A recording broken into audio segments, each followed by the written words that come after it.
Supreme court ने दोपहिया aggregators या बाइक टैक्सी के विनियमन के लिए दिल्ली मोटर वाहन एग्रीगेटर और डिलीवरी सेवा प्रदाता योजना 2023 को अंतिम रूप देने के लिए दिल्ली सरकार को दिए गए समय को 30 सितंबर तक बढ़ाया है। जस्टिस बोस ने दिल्ली सरकार की दलील का जिक्र करते हुए कहा कि नीति 31 जुलाई तक अधिसूचित की जाएगी। अदालत को पहले सूचित किया गया था कि दिल्ली सरकार ने दिल्ली मोटर वाहन एग्रीगेटर और डिलीवरी सेवा प्रदाता योजना 2023 का मसौदा तैयार किया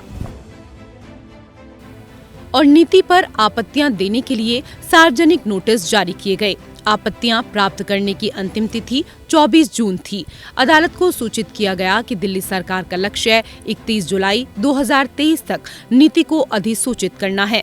सुप्रीम कोर्ट ने कहा कि तामील किए जाने के बावजूद रैपिडो अदालत में उपस्थित नहीं थी। उत्तरदाताओं में से केवल एक उबर ही उपस्थित थी और उन्होंने समय बढ़ाने पर कोई आपत्ति नहीं जताई।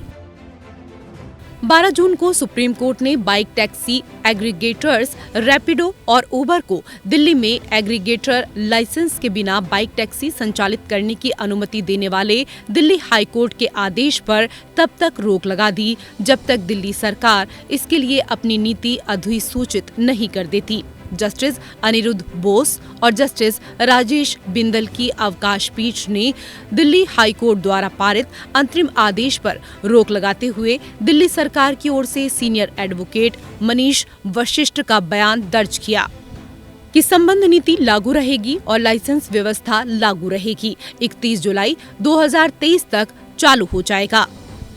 याचिकाकर्ताओं का प्रतिनिधित्व करने वाले सीनियर वकीलों के अनुरोध पर खंडपीठ ने स्पष्ट रूप से कहा कि एक बार राज्य की अधिसूचना लागू हो जाने के बाद वो समयबद्ध तरीके से आवेदनों से निपटेगा।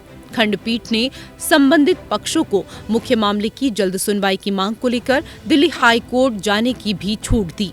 19 फरवरी 2023 को दिल्ली सरकार ने सार्वजनिक नोटिस जारी किया जिसमें एग्रीगेटर्स द्वारा दोपहिया वाहनों के उपयोग पर रोक लगा दी गई।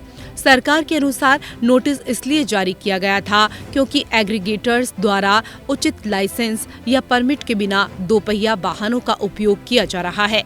सार्वजनिक नोटिस को रैपिडो और उबर जैसे एग्रीगेटर्स ने अपने रिट क्षेत्राधिकार का इस्तेमाल करते हुए दिल्ली हाई कोर्ट के समक्ष चुनौती दी थी।